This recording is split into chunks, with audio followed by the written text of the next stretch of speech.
происходящий беспредел в отношении моего отца, брата, которого посадили.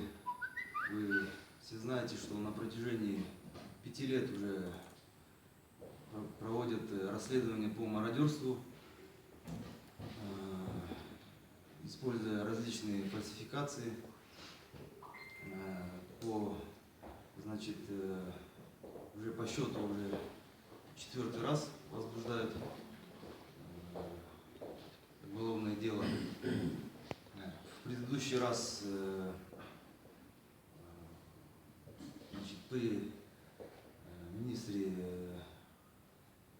Рысалиеве получилось, что были факты фальсификации, возбудили уголовное дело против его следователя. Они сейчас до сих пор в розыске, так как не смогли доказать.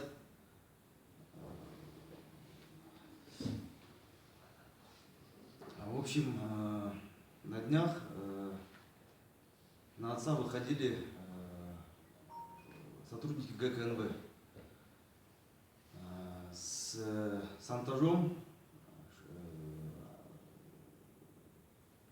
предлагали написать заявление о том, что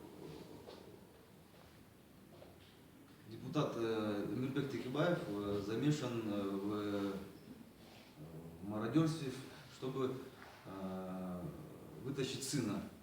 То есть мой брат Муса Тулюгонов в данный момент пребывает в наказании. Ему дали 12 лет. Его задержали получается, в другой статье, но дали по мародерству. Значит,